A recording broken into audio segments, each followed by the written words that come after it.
Hi everyone, मैं हूं मोहित गोयल और आप देख रहे हैं टिप्स एंड ट्रिक्स गुरु। आज हम अपने इस वीडियो में बात करने वाले हैं एक्सपोर्ट से रिलेटेड डिटेल्स प्रोविजंस के बारे में जो कस्टम डिपार्टमेंट ने इशू किए हैं। जैसा कि आप जानते हैं कि 1 जुलाई से जीएसटी लागू हो चुका है और एक्सपोर्ट से रिलेटेड प्रोविज़न भी आईजीएसटी एक्ट के सेक्शन 16 में दिए गए हैं और इसके अंदर गुड्स और सर्विसेज को ज़ीरो रेटेड सप्लाई के तौर पर कैटेगराइज किया गया है। तो एक्सपोर्ट से रिलेटेड प्रोविज़न इनके बारे में क्या रहेंगे, ये 2 तरह के केसेस हो सकते हैं, जिसमें आप फर्स्ट केस ऐसा है जिसमें आप एलयूटी और बॉन्ड के अगेंस्ट में ज़ीरो रेट टैक्स चार्ज करके एक्सपोर्ट करेंगे और जो इनपुट मटेरियल है उस इनपुट मटेरियल के ऊपर जो क्रेडिट है उसको रिफ़ंड क्लेम करेंगे। जहाँ पर आप डोमेस्टिक सेल भी करते हैं वहाँ पर तो आप इस इनपुट को डोमेस्टिक सेल की लायबिलिटी से यूटिलाइज़ कर लेंगे, अदरवाइज़ आपको ये रिफ़ंड क्लेम करना होगा। और दूसरा केस जो होता है वो है कि ड्यूटी लगा के डिस्पैच किया जाए और उसका रिफ़ंड क्लेम किया जाए। तो जो फर्स्ट टाइप का ट्रांजैक्शन है जो हमने डिस्कस किया, जिसमें आप ज़ीरो रेटेड टैक्स लगा के एक्सपोर्ट कर रहे थे और इनपुट का रिफंड क्लेम करना था, उस केस में एक प्रोसेस दिया है जिसके थ्रू आप रिफंड क्लेम कर पाएंगे। वो रिफंड क्लेम करने के लिए आपको एक एप्लीकेशन फाइल करना होगा, वो आपको जीएसटीएन पोर्टल से फाइल करना होगा या फिर आप उसे फैसिलिटी सेंटर से जाके फाइल कर सकते हैं और उसके साथ जो रेलिवेंट डॉक्यूमेंट है वो आपको सबमिट करने होंगे। और ये एप्लीकेशन आप तभी फाइल कर सकते हैं जब एक्सपोर्ट मैनिफेस्टो फाइल हो गया हो, यानी जो शिप का ऑनर है, शिप का जो कैप्टन है, उसने अपना एक्सपोर्ट मैनिफेस्टो डिपार्टमेंट को फाइल कर दिया हो, उसके बाद ही ये एप्लीकेशन फाइल की जा सकती है। और दूसरा केस है जहाँ पर ड्यूटी पेमेंट करने के बाद आपको रिफंड क्लेम करना है, वहाँ पर एक डिफरेंट प्रोसीजर दिया गया है जिसमें ये जो शिपिंग बिल आप फाइल करेंगे उस शिपिंग बिल को ही as a refund application treat कर लेंगे, लेकिन ये एप्लीकेशन जब आप फाइल करेंगे ये एक्सपोर्ट मैनिफेस्टो फाइल होने के बाद ही फाइल्ड मानी जाएगी। जो एक्सपोर्ट मैनिफेस्टो होता है उसमें शिपिंग बिल और शिपिंग बिल की डेट होती है और जो आप जीएसटीआर 3 फाइल करेंगे उसमें डाटा मैच होगा, उस डेटा के मैच पे ही होने के बाद ही आपका रिफंड प्रोसेस किया जाएगा। अब जैसे ही आप जीएसटीआर 1 भरेंगे तो एक्सपोर्ट इनवॉइसेस की डिटेल उसके अंदर चली जाएगी और वो मैच होगी कस्टम के सिस्टम्स के थ्रू, और उसके मैच होने के बाद जैसे ही आप जीएसटीआर 3 फाइल करेंगे तो उसके तुरंत बाद ही आपका रिफंड प्रोसेस हो जाएगा। इस सर्कुलर में क्लियर मेंशन किया गया है कि ARE1 का प्रोसेस डिस्पेंस कर दिया गया है, तो ARE1 प्रोसेस में नहीं रहेगा, ये अब ख़त्म हो चुका है। अब एक क्वेश्चन जो आपके काफ़ी परेशान कर रहा है वो ये है कि जीएसटी में कंटेनर को सील कौन करेगा, कैसे सीलिंग सिस्टम होगा।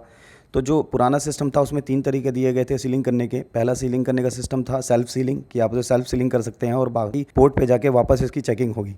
सेकंड प्रोसेस ये था कि सुपरिटेंडेंट आपके प्रेमाइसेस पे आकर अपने सामने स्टफिंग कराता था और उसके बाद सीलिंग करता था। और थर्ड सिस्टम था कि आप आईसीडी या सीएफएस पे जाकर वहाँ पर मटेरियल को स्टफिंग करेंगे और वहाँ पर सील कराएंगे। अब जीएसटी में इस प्रोसेस को थोड़ा और सिंप्लीफाई किया गया है और इसमें सेल्फ सीलिंग का सिस्टम को ज़्यादा जोर दिया गया है और आप आईसीडी सीलिंग पर भी मटेरियल डिस्पैच कर सकते हैं।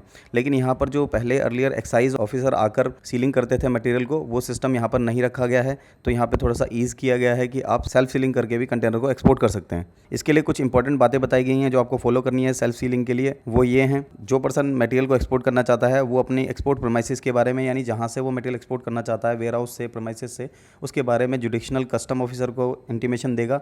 15 दिन पहले ये इंटीमेशन देना होगा जिससे कि वो इसको इंस्पेक्शन कर सकें, आपको प्रॉपर तरीके से वेरीफाई कर सकें और उसके बाद ही आपको सेल्फ सीलिंग की फैसिलिटी दी जाएगी। इसके लिए एक मैंडेटरी रिक्वायरमेंट है कि जो एक्सपोर्टर जीएसटी में रजिस्टर्ड होगा वही इस पे सेल्फ सीलिंग के सिस्टम को अपना पाएगा और जीएसटीआर 1 और 2 उसको फिल करना अनिवार्य होगा।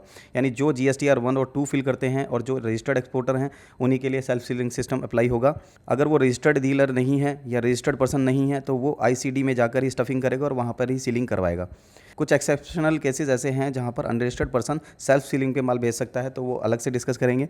आइए जानते हैं कि किस तरह आप सेल्फ सीलिंग सिस्टम अवेल कर पाएंगे। एक्सपोर्टर एक्सपोर्ट करने से 15 दिन पहले जुडिशनल कस्टम ऑफिसर को इन्फॉर्मेशन देगा कि उसे एक्सपोर्ट करना है। जुडिशनल जो ऑफिसर हैं यानी सुपरिटेंडेंट या फिर अप्रेजर जो इक्विवेलेंट रैंक के ऑफिसर हैं वो प्रेमाइसेस को विजिट करेंगे।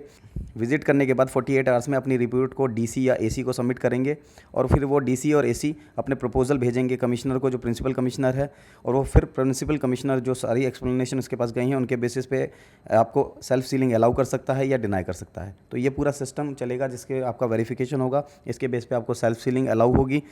अगर सुपरिटेंडेंट की रिपोर्ट पॉजिटिव नहीं जाती है एसीडीसी के पास तो आपको फिर आईसीडी में जाकर ही सीलिंग करके मटेरियल को आगे एक्सपोर्ट करना होगा। अब एक्सपोर्ट में जो पहले बॉटल सीलिंग सिस्टम हुआ करता था कि बॉटल में सील किया जाता था, अब वो बॉटल सीलिंग सिस्टम को भी रिप्लेस किया गया है। एक्सपोर्ट टेम्पर्ड प्रूफ सील लगाई जाएगी। जो पहले बॉटल सील होती थी, एक यूनिक टेम्पर्ड प्रूफ सील होगी जिसमें shipping bill number, name, IEC number, GSTN number, description, tax invoice number, name of the authorise signatory, ये सारी चीज़ें मेंशन करनी होंगी सील में। जीएसटी के अंदर एक और इम्पोर्टेंट प्रोविज़न डाला गया है जिसमें सेल्फ क्लियरिंग सिस्टम भी दिया गया है। पहले आप एजेंट के थ्रू क्लियरिंग कराते थे, आप डायरेक्टली क्लियरिंग भी कर सकते हैं। एक्सपोर्ट सीलिंग के अंदर आप डिजिटल साइन के थ्रू अपना शिपिंग बिल फाइल कर सकते हैं। जो कंटेनर्स हैं वो कंटेनर्स ट्रस्ट बेसिस पर रिमूव किए जाएंगे और रिस्क मैनेजमेंट सिस्टम के थ्रू मॉनिटर किए जाएंगे और इंटेलिजेंस इन्फॉर्मेशन के बेसिस पे उन कंटेनर्स की चेकिंग और स्कैनिंग जो पहले चलती थी वैसे ही चलती रहेगी। अब सेल्फ सीलिंग अगर आपको कमिश्नर अलाउ कर देता है तो इसकी इन्फॉर्मेशन सारे पोर्ट्स पर दे दी जाएगी। आपके जीएसटीएन नंबर को वहाँ पर मेंशन करा दिया जाएगा जिससे आपको कोई दिक्कत ना आए एक्सपोर्ट करने में और सेल्फ सीलिंग पे ही मटेरियल डिस्पैच हो जाए। सबसे इंपॉर्टेंट पॉइंट जो हमने अपनी अपडेट वीडियो में भी बताया था कि यहाँ पर ये जो प्रोसेस पूरा बताया गया है ये 1 सितंबर 2017 से अप्लाई होने वाला है और टिल 31 अगस्त 2017 तक आपको ओल्ड सीलिंग प्रोसेस ही चलाना होगा। यानी जो एक्साइज ऑफिसर है वो आपके प्रेमाइसेस में आएगा और वो इसको सील करेगा और उसी के बेसिस पे मटेरियल को रिमूव करना होगा। अभी जो हमारी लेटेस्ट कमिश्नर से और कस्टम अथॉरिटीज़ में बात हो रही हैं उसके हिसाब से कस्टम्स ने ये कंफर्म किया है कि ARE1 की ज़रूरत नहीं होगी, लेकिन जो एक्साइज ऑफिसर्स हैं वो ये अभी भी इंसिस्ट कर रहे हैं कि आप सेफर साइड पे होकर ARE1 को बनाएं और उसके ऊपर ही मटेरियल डिस्पैच करें जिससे कि आपको बाद में किसी तरह की दिक्कत का सामना ना करना पड़े। ऑल्दो अभी ARE1 नहीं है सिस्टम्स में, लेकिन फिर भी एक्साइज ऑफिसर कुछ सेफर साइड पर लेते हुए आपको ARE1 के ऊपर डिस्पैच करने के लिए इंसिस्ट करेंगे, बट कस्टम्स ने कन्फर्म किया है कि ये सिस्टम नहीं है। दोस्तों ये तो पूरा एक्सपोर्ट प्रोसीजर जो कि GST में फॉलो होगा। ये प्रोसेस बहुत ही सिंप्लीफाई कर दिया गया है क्योंकि सेल्फ सीलिंग सिस्टम दे दिया गया है, तो इसके थ्रू आप 1 सितंबर 2017 को ये प्रोसेस आप आगे फॉलो कर पाएंगे। आपको हमारी ये वीडियो पसंद आई हो तो लाइक करना ना भूलें और सब्सक्राइब करना ना भूलें। Tips and tricks Guru.